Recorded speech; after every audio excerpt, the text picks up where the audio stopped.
తెలంగాణ గొంతుపై ప్రతిరోజు ప్రశ్నిస్తున్నటువంటి అక్రమ కేసులు బనాయిస్తా ఉన్నారు. రేవంత్ రెడ్డి 18 నెలల పాలనలో కేటీఆర్ గారి మీద 14 కేసులు పెట్టింది. 18 నెలల పాలనలో నువ్వు ప్రజలకు ఇచ్చిన ఒక్క హామీ నీ ఛాన్స్ హామీలు అమలు చేయడానికి నీ మీద చీటింగ్ కేసు పెట్టాల్సిన అవసరం ఉంది. నువ్వు మాట తప్పినందుకు నీ మీద కేసు పెట్టాల్సిన అవసరం ఉంది. దేవుళ్ళ మీద ఒట్టుబట్టి మాట తప్పినావు, అసెంబ్లీలో చెప్పి మాట తప్పినావు. మాట తప్పులు తప్ప మాట నిలబెట్టుకున్న పాపాలను ఎన్నడూ కూడా పోలేదు. కేటీఆర్ గారు ఈ రాష్ట్రం యొక్క గౌరవాన్ని పెంచే విధంగా మొత్తం ఇండియాలో అనేక రాష్ట్రాలు మాకు ఈ కార్ రేసింగ్ కావాలంటే మాకు కావాలని పోటీ పడితే తన శక్తి యుక్తులను ఉపయోగించి హైదరాబాద్ కు ఈ కార్ రేసింగ్ తెచ్చి మన రాష్ట్రం యొక్క గౌరవాన్ని అంతర్జాతీయ స్థాయిలో రేవంత్ రెడ్డి నువ్వు ఎవరు నిర్వహించము అన్నా, ఎవరు ఏ రాష్ట్రం కూడా అడ్డాల పోటీలు నిర్వహించము అన్నారు. ఎవరు మాట్లాడుతున్నారు, ఎవరు మాట్లాడుతున్న అడ్డాల పోటీలు ఈ రాష్ట్రానికి తెచ్చి ప్రపంచం ముందు రాష్ట్ర పరువు తీసిన రేవంత్ రెడ్డి. ఇవాళ ఈ దేశ పరువు, ఈ రాష్ట్ర పరువు మంట కలిపిడు రేవంత్ రెడ్డి. ఇలా అందరూ కావాలన్న ఈ కార్ రేసింగ్ పోటీలో మన రాష్ట్రానికి తెచ్చి మన గౌరవాన్ని తెచ్చింది కేటీఆర్ గారు అయితే ఎవరు వద్దన్నటువంటి అందాల పోటీలు నిర్వహించి ఈ రాష్ట్రాన్ని అప్రతిష్ట పాల్చేసిన చరిత్ర రేవంత్ రెడ్డి ప్రభుత్వం. ఇలా మీరు చూస్తున్నారు. ఎందుకు పిలిచారు? ఆల్రెడీ కేటీఆర్ గారు అన్ని విషయాలు చెప్పారు. కేవలం డైవర్షన్ పాలిటిక్స్.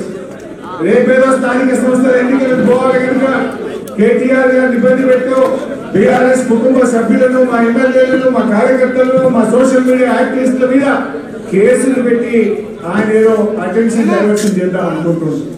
కుల్లా ఉన్నది. రాష్ట్ర ప్రభుత్వ ఖజానా నుంచి ఆ కంపెనీ అకౌంట్ లోకే పోయింది.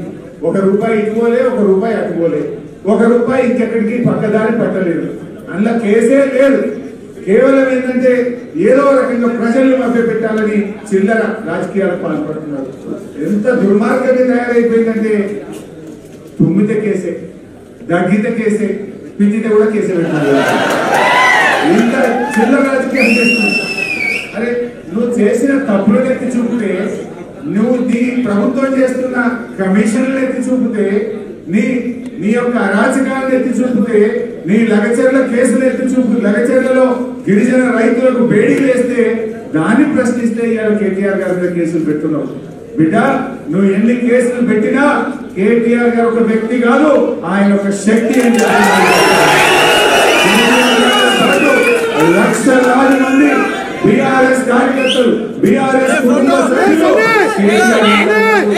కేటీఆర్ ముట్టుకుంటే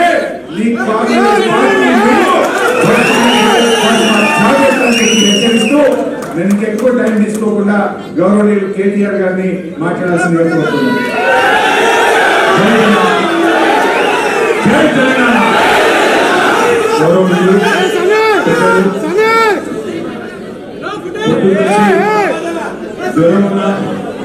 ఇక్కడ మరి మీ అందరికీ స్ఫూర్తినిస్తూ ఇక్కడే ఉంది పొద్దు నుంచి ఇప్పటిదాకా మీతోనే ఉన్న గౌరవనీయులైన మాజీ మంత్రివర్యులు పెద్దలు మా బావగారు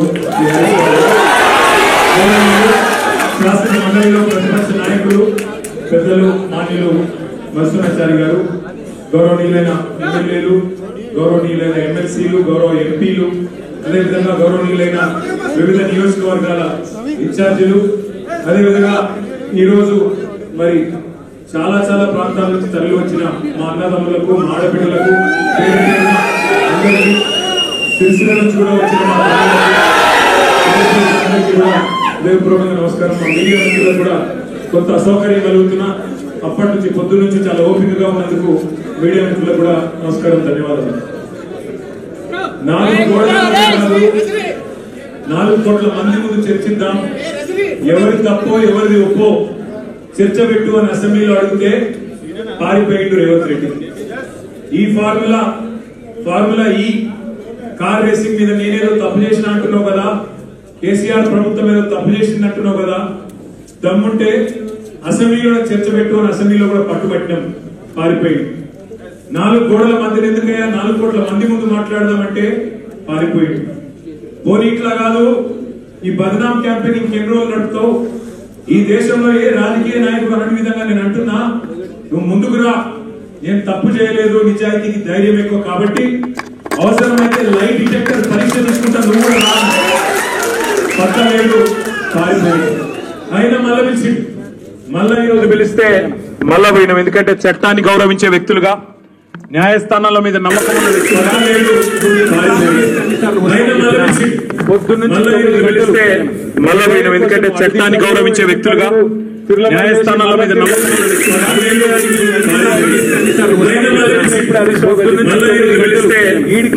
ఎందుకంటే చట్టాన్ని గౌరవించే వ్యక్తులుగా, న్యాయస్థానాల మీద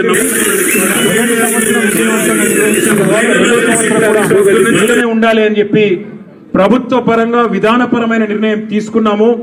తీసుకొని మరి కొంత డబ్బులు చెల్లించినాం. 1 రూపాయి కాదు కదా, 1 పైసా కూడా అవినీతి జరగలేదు. ఈడికెళ్లి పైసా పోయింది, అక్కడ ఉన్నది, ఇలా అవినీతి ఎక్కడ ఉంది అనే అవినీతి నిరోధక శాఖ అధికారులను అడిగినాం. సమాధానం లేదు. మెమ్మెమ్మే బెబ్బెబ్బే. ఏంది అంటే ఫైల్ ఇటు పోయిందా, ఇటుకెళ్ళి పోయిందా, నువ్వు కుడి చేపులకి వెళ్ళి ఇచ్చినావో పైసలు, ఎడమ చేపులకి వెళ్ళి ఇచ్చినావో పైసలు అని చెప్పి పనికిమాలిన ప్రశ్నలు తప్ప, చిట్టినాయుడు రాసిచ్చి పంపిన ప్రశ్నలు తప్ప ఏమీ లేదు విషయం. అందుకే నేను మొన్న చెప్పినా మళ్ళీ చెప్తున్నా, ఇది లొట్టపీస్ కేసు, ఈయన ఒక లొట్టపీస్ ముఖ్యమంత్రి. ఏది కాదు, వీళ్ళతోని ఏం చేయరాదు. పరిపాలన చేత కాదు, ప్రజలకిచ్చిన హామీలు నెరవేర్చే దమ్ము లేదు. అందుకే దద్దమ్మ రాజకీయంతో ఇవాళ తప్పించుకునే ప్రయత్నం చేస్తా ఉన్నారు. మొన్ననే మన నాయకుడు పెద్దలు తెలంగాణ సాధించిన రాజకీయ కేసీఆర్ గారిని కమిషన్ ముందుకు పిలిచిండు. అంతకుముందు హరీష్ రావు గారిని కమిషన్ ముందుకు పిలిచిండు. ఆయనకున్నదంతా ఒకటే షోకు. ఇక్కడ నేను నెల రోజులు జైలున్నా లుచ్చా పని చేసి వీళ్ళని కూడా పెట్టాలి కొన్ని రోజులు, అదొక్కటే ఆయన షోకు. ఆయనకున్న పైశాచికానందం అదొక్కటే. సాడిస్టులు ఉంటారు చూడు కొంతమంది, నాకు దక్కంది ఎవరికి దక్కద్దు అన్నట్టు, నాకు జరిగింది నీకు కూడా జరగాలన్నట్టు ఆయన ఎట్టి పరిస్థితిలో కొన్ని రోజులు జైల్లో పెడదామన్నది ఆయన షోకు. అందుకే నేను ఇలా అధికారులకు కూడా చెప్పిన, మీకు పైకి వెళ్ళి రావచ్చు ఆదేశాలు, ఇప్పటికే దబ్బన వస్తే పెడితే పెట్టుకోర్ర పోయి ఏముంది, మీరు పంపితే కూడా 15 రోజులు పోయేస్తా, ఏమున్నది, మంచిగా రెస్ట్ తీసుకొని వస్తా అని చెప్పిన. ఇప్పుడు కూడా మళ్ళీ చెప్తున్నా, తప్పు చేయలేదు, తలదించుకునే పని ఎంత మాత్రం చేయలేదు. తెలంగాణ ప్రతిష్టను పెంచే పని చేసినాం, తెలంగాణ ప్రతిష్టను ఆకాశం స్థాయికి తీసుకుపోయే పని చేసినాం తప్ప తప్పు చేయలేదు. అది కాళేశ్వరం ప్రాజెక్టు కావచ్చు, ఫార్ములా ఈ కావచ్చు, ప్రపంచంలోనే అతిపెద్ద లిఫ్ట్ ఇరిగేషన్ ప్రాజెక్టు కాళేశ్వరం. అందులో చేయని తప్పుకు ఇవాళ కేసీఆర్ గారిని, హరీష్ రావు గారిని పిలిచి వాళ్ళని అక్కడ ఇబ్బంది పెట్టే ప్రయత్నం, మన నాయకులు కార్యకర్తల ఆత్మస్థైర్యం దెబ్బతీసే ప్రయత్నం అక్కడ కమిషన్ ముందు. ఇక్కడ ఏసీబీ అని పెట్టి మరి ఇక్కడేదో జరిగిపోయిందని చెప్పి ఏ కరప్షన్ జరగని ఒక కేసులో యాంటీ కరప్షన్ బ్యూరోని ఇన్వాల్వ్ చేసి మా ఆర్ఎస్ ప్రవీణ్ అని చెప్పిండు, నా చరిత్రలో ఇంతకంటే తుపేల్ కేసు నేను ఎప్పుడు చూడలే, 26 ఏళ్లు ఐపీఎస్ అధికారిగా పనిచేసిన ఇంతకంటే తుపేల్ కేసు నా జీవితంలో చూడలేదని చెప్పి వారు కూడా చెప్పినారు. అంటే ఇట్లాంటి కేసులు పెట్టి ఏదో సాధిస్తాను రేవంత్ రెడ్డి గారు అనుకుంటున్నాడు. నేను రేవంత్ రెడ్డికి చెప్పేది ఒకటే, నా మీద ఇప్పటికే 14 కేసులు పెట్టినావు, ఇంకో 1400 కేసులు పెట్టుకో, అవసరమైతే జైల్లో పెట్టుకో, ఏమన్నా చేసుకో, భయపడేది లేదు. తెలంగాణ కోసం ఆనాడు జైలుకు పోయినాం, ఇవాళ అవసరమైతే తెలంగాణ ప్రతిష్టను పెంచడానికి తీసుకున్న ఒక నిర్ణయం వల్ల మళ్లీ జైలుకు పోవాల్సి వస్తే కూడా భయపడేటోడు ఎవడు లేడు. నీ ఉడత ఊపులకు ఎట్టి పరిస్థితుల్లో భయపడం. నేను మిమ్మల్ని అందరినీ కోరేది ఒకటే, ఇదేంటంటే డైలీ సీరియల్ లెక్క అయిపోయింది. ఎట్లా అంటే ఒకరోజు పిలుచుడు, కూసోబెట్టుడు, 9 గంటలు ఆడ కూసోబెట్టి ఛాయ్ దాయిపించి ఏం చెప్తాం సార్, ఇక మాకు పైకి వెళ్ళే ఆదేశాలు ఉన్నాయి, ఏం చేయాలని పాపం వాళ్ళు కూడా ఇక ఏం చేయాలో తెలియక అడిగిందే అడుగుతాను. అందుకే నేను మీకు కూడా రిక్వెస్ట్ చేసేది ఒకటే, మనం అందరం కూడా కాన్సన్ట్రేషన్ చేయాల్సింది, మనందరం కూడా పార్టీగా ఆలోచన చేయాల్సింది, దృష్టి సారించాల్సింది 2-3 పనుల మీద. ఒకటి, ఖచ్చితంగా మరి మనం రాబోయే స్థానిక సంస్థల ఎన్నికల్లో ఒక్కొక్క ఊర్లో బరి గీసి లైన్ గీసి ఒక్కొక్క కాంగ్రెస్ పార్టీ నాయకుని ఫుట్బాల్ ఆడు ఎట్లా కాంగ్రెస్ పార్టీని చిత్తుగా ఓడగొట్టాలి లోకల్ బాడీ ఎలక్షన్ లో, దాని మీద దృష్టి పెడదాం. రెండవది, ఈ నెల 21వ తారీఖున కాళేశ్వరం ప్రాజెక్టు ప్రారంభించి సరిగ్గా 6 సంవత్సరాలు కాబోతా ఉన్నది. 2019 ఆనాడు జూన్ 21 నాడు మాన్యులు పెద్దలు మన తెలంగాణ తొలి ముఖ్యమంత్రి కేసీఆర్ గారు కాళేశ్వరం ప్రాజెక్టును జాతికి అంకితం చేసిన రోజు జూన్ 21. మరి ఆ రోజు కూడా సార్ను అడిగి మనం పార్టీగా ఒక నిర్ణయం తీసుకొని ఏం చేసి మళ్ళీ ఒక్కసారి కాళేశ్వరం గొప్పదనం ప్రజలకు చెప్దాం, ఆలోచన చేయాల్సిన బాధ్యత మన మీద ఉంది. రాష్ట్ర వ్యాప్తంగా కొంత కార్యక్రమం చేయాల్సిన బాధ్యత కూడా మన మీద ఉంది. ఇక మనకు నోటీసులు వచ్చుడు, మనం పోవుడు, ఇవన్నీ కూడా రొటీనే, పాత చింతకాయ పచ్చడి. దీన్ని పట్టించుకోవాల్సిన అవసరం కానీ, దీని గురించి ఆందోళన పడాల్సిన అవసరం కానీ లేదు. పెడితే గిడితే 15 రోజులు జైల్లో పెడతాడు, పైశాచిక ఆనందం పొందుతాడు తప్ప వాడు పీకేది ఏమీ లేదు. లొట్టపీసి భయపడేటోడు ఎవడు లేడు. రేవంత్ రెడ్డి గుర్తుపెట్టుకో, నీలాగా లుచ్చా పనులు చేసి 50 లక్షల బ్యాగులతో దొరికిన దొంగలు ఎవరు మా పార్టీలో లేరు. నీలాగా లుచ్చా పనులు చేసి అడ్డదారిలో పదవులు కొనుక్కొని ముఖ్యమంత్రి అవుడు, పిసిసి ప్రెసిడెంట్ అయ్యే లుచ్చా పనులు చేసినోడు ఎవడు కూడా లేడు. మన బాగా బాధపడ్డాడట రేవంత్ రెడ్డి. నేను హౌలా అన్నా, బాధపడ్డాడట. నేను అడుగుతున్నా ఒక్కటి, తెలంగాణ ముఖ్యమంత్రి అయ్యుండి జై తెలంగాణ అనకపోతే నేనేమనాలి? మరి ఏం పేరుతో పిలవాలి? తెలంగాణ ముఖ్యమంత్రి అయ్యుండి తెలంగాణ రాష్ట్రాన్ని ప్రతిరోజు కించపరిస్తే నేనేమని పిలవాలి? తెలంగాణ ముఖ్యమంత్రి అయ్యుండి తెలంగాణ రాష్ట్రాన్ని దివాలా తీసిన రాష్ట్రం అంటే ఏమనాలి? తెలంగాణ ముఖ్యమంత్రి అయ్యుండి ఢిల్లీకి పోతే నాకు అపాయింట్మెంట్ ఇస్తలేరు, దొంగను చూసినట్టు చూస్తున్నట్టు నేనేమనాలి? తెలంగాణ ముఖ్యమంత్రి అయ్యుండి చెప్పులు ఎత్తుకపోతాడేమో అని భయపడుతున్నారు అంటే ఏమనాలి నిన్ను? అందుకే ఇక నేను ఎక్కువ అనగాని మీరు అనగాడికి అన్నారు, కానీ అది కాదు, నాకు అర్థం కాదు. ఆడవాళ్ళు 9 గంటలు వాళ్ళు కూసబెట్టి మర్యాదలు చేసి వాళ్ళు పంపిస్తే మీరు 9 నిమిషాలని నాకు రక్తం వచ్చినట్టు చేసి మొత్తం కడు బిస్కెట్ అక్కడ పిసుకుడేమో కానీ ఇక్కడ పిసుకుడు ఎక్కువైపోయింది.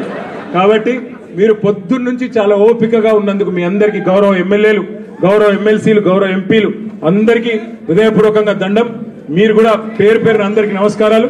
జై తెలంగాణ, జై తెలంగాణ, జై కేసీఆర్, జై కేటీఆర్.